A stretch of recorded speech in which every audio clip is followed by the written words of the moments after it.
Chapter 33 Refuge, Saint-Domingue, 1790. The first cannon thundered at dawn on October 29th, shaking the hills near Grande Rivière, southeast of Cap Français. Rose and Luc lay hidden in the underbrush, along with 300 other rebels, waiting just inside the tree line. The French Royal Army looked far more daunting than last time. The soldiers stood in synchronized lines, crisp in their uniforms, rifles glinting. Their new general clearly intended to intimidate long before the first shot was fired. Smoke curled into the morning sky like a serpent from the French positions. Rose crouched low beside Luc, her fingers tight around the handle of the machete she'd brought from home. Only about 15 of their men had muskets.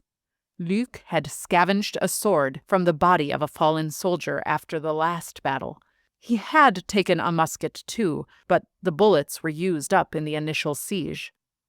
That musket now lay beside Rose in the brush, where Luc had told her to keep it close in case the white soldiers reached her position.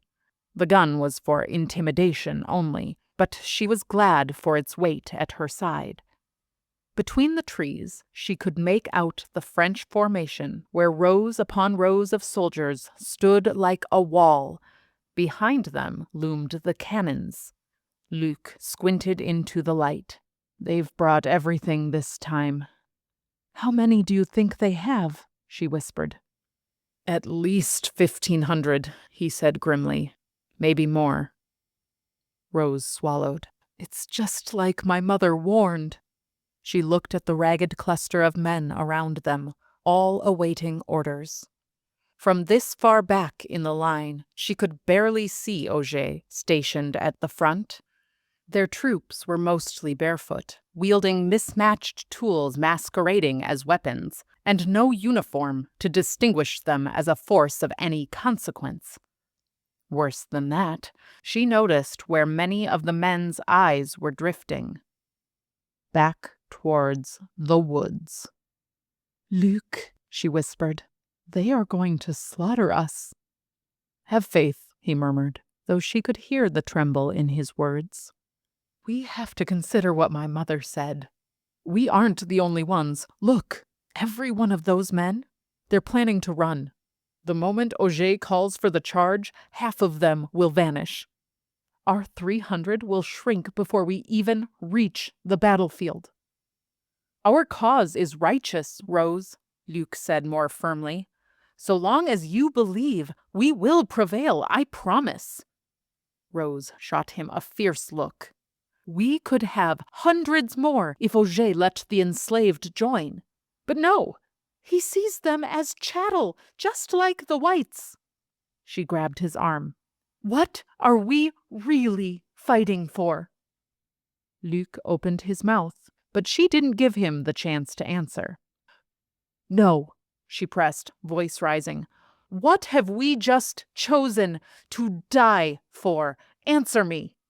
She pushed him, harder than she meant to. He stumbled into the brush. She was bristling, on the edge of fury. Fear had that effect on people, she supposed. "Justice," he replied weakly.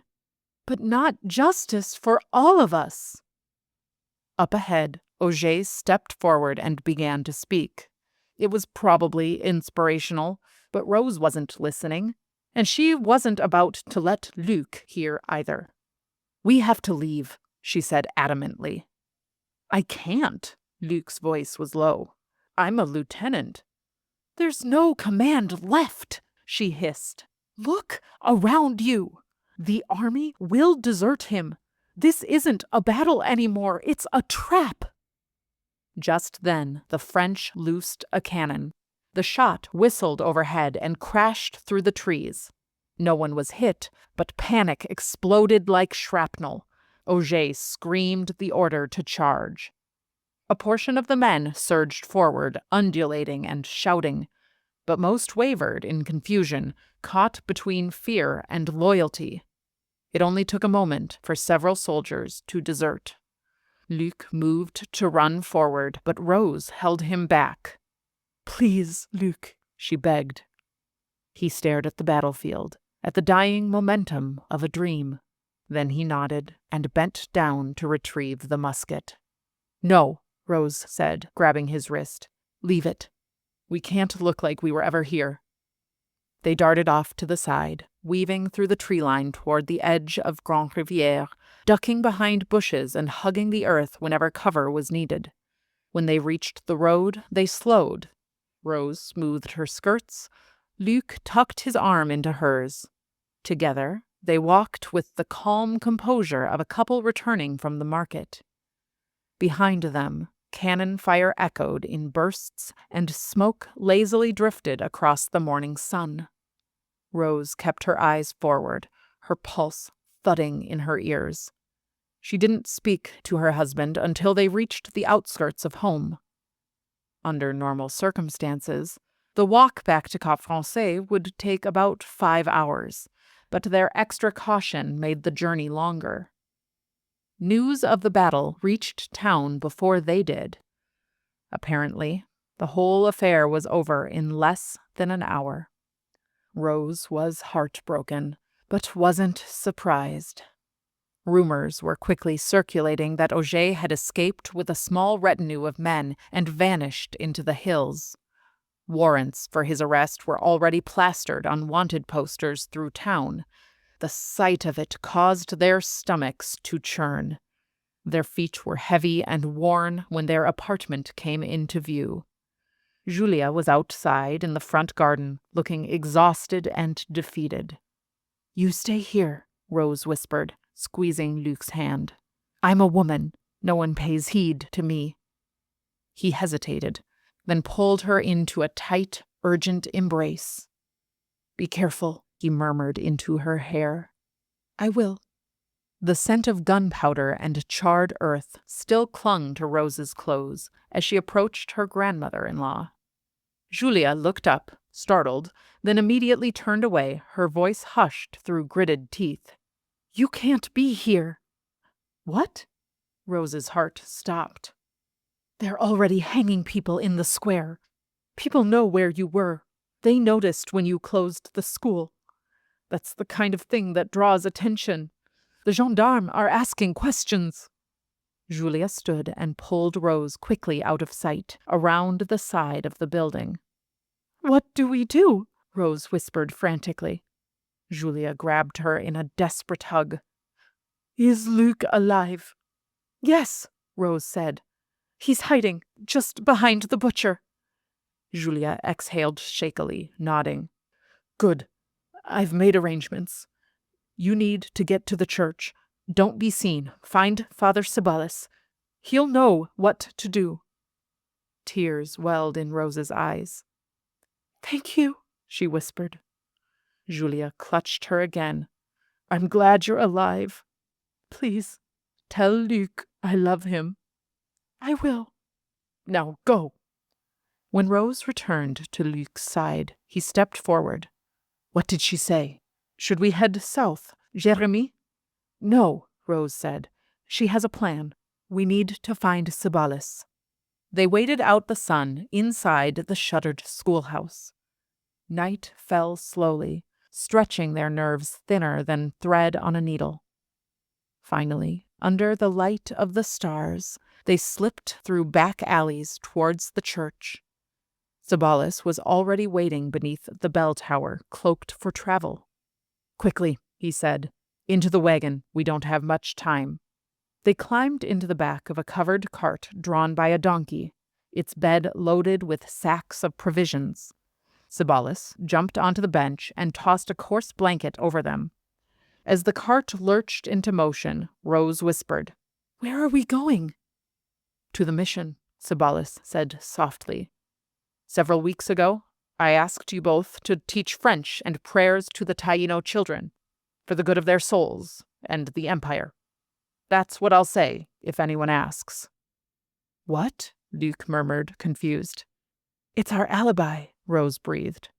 "Thank you, Father." He sighed. "I'm doing this for the school, for what it represents. You too need to keep teaching our children, and you can't do that from the grave. I couldn't save the others, but if the school lives, there will be hope." Luc hesitated. "Any news of Auger?" "Rumor has it he crossed the mountains into Spanish territory, but nothing confirmed. Now hush. It's a long road, and I can't be seen talking to a wagon full of foodstuffs and sacramental wine." Under the blanket, Rose snuggled into her husband without a word. Luc's arm wrapped around her waist, drawing her close, as if afraid the world might steal her away. She buried her face against his chest, her warm breath moving the fabric of his shirt. Her fingers lightly clutched the hem like an anchor against the volatile world. Their fingers laced together in the dark, clumsy at first, then still.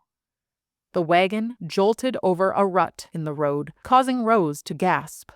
Luc pulled her tight, their bodies pressed together, sharing the weight of everything they'd endured. For the first time all day, Rose felt her heartbeat soften under the safety of the blanket over their heads. They knew the sanctuary was fragile, but for the moment, it was theirs, and they were shrouded under the priest's protection. With heavy eyes, they drifted to sleep, arms around each other. The Taino village was nestled between two slow-moving rivers, where the verdant canopy filtered sunlight into ribbons of gold. Raised bohíos with thatched roofs stood in a wide crescent around a modest chapel, its whitewashed walls nearly hidden beneath flowering vines. Hammocks swayed between trees, chickens darted through the grass. Smoke rose from the cook fires where women stirred simmering stews and men carved hooks and paddles from bone and hardwood. It was a place of stillness and survival, cut off from the noise of cities, plantations, and politics. The villagers moved with an ease that Rose had never seen in French society. Their eyes were suspicious, but kind. They did not want outsiders disrupting their sacred peace, but Cibalis held sway with them. Children greeted them shyly, carrying cassava cakes wrapped in banana leaves, while the elders walked towards them down well-worn footpaths. No one asked where they had come from, nor why they sought refuge. Rose sensed that secrets were guarded as closely here as their peace. By the end of the first day, they were led to a small hut beside a calabash tree. It had a woven sleeping mat, a clay basin for washing, and a reed curtain for a door. Cibalis left at dawn the next morning, handing them 2 sacks of grain, a bundle of candles, and simple instructions. Stay quiet, teach what you can, don't draw attention. For the first time in weeks, Rose felt her lungs fully expand. The mission's daily rhythm was slow and predictable. She and Luc gathered children in the mornings, sitting under the shade of a tree with chalkboards and worn catechisms. Luc taught French hymns and arithmetic, while Rose explained the parts of speech and read aloud stories and prayers. The children were quick, bright-eyed, and curious. In the afternoons, she helped grind corn or rinse laundry in the river.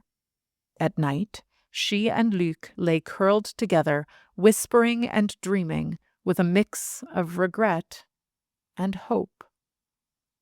They had received word that Auger had been caught in Santo Domingo by the Spanish, who were expected to return him to face French justice. She could only imagine what horrors awaited their disgraced leader. Certainly not a fair trial. Even so, the quiet began to settle into their bones. They ate cassava. They listened to crickets. They slept without fearing every rustle. But healing was not the same as forgetting. Rose still flinched at sudden noises. Luc's sleep was shallow. They had seen too much. And yet, in this narrow window of stillness, something deep within them began to heal. Peace, Rose was learning, was not evenly distributed. It settled where it could root, and lingered only where it was allowed to grow. The Taino village held peace deeply, like an old tree. But she and Luc were not peaceful people. Not anymore. They carried too much grief and a barely plausible story. They were like sparks tucked in dry grass. It ended in a single breathless moment. The gendarmes came in the dead of night. They crashed into the hut with a deafening noise. Rough hands seized Rose by the ankle, dragging her from bed. She kicked and screamed, her fingernails clawing for the woven floor mat as two soldiers pinned Luc where he lay, pummeling him with calculated brutality until their own knuckles split. "No!" she screamed, trying to reach him. "Stop! He hasn't done anything!" Luc was coughing blood, his arms twisted behind his back, face pressed into the dirt. One soldier yanked Rose to her feet and threw her against the wall. "Lucien Lefebvre," another barked. "By order of the Colonial Court of Cap Français, you are under arrest for treason and insurrection." His face was hidden by the shadows cast from the torchlight, but his voice was cruel and rehearsed. Rose threw herself forward, clawing at their uniforms. "We're teachers! We're teachers!" she cried in desperation. "Talk to Father Sabalis. Ask anyone. We are innocent." Luc was dragged to the doorway, barefoot and bound, a gash bleeding on his cheek. A crowd had gathered. The villagers had come from their huts with torches, some armed with stones, others with nothing but their voices. One of the elders stepped forward, his eyes hard. "They speak the truth. They are under the care of the priest." "You can take that up with the magistrate," the officer snapped without turning.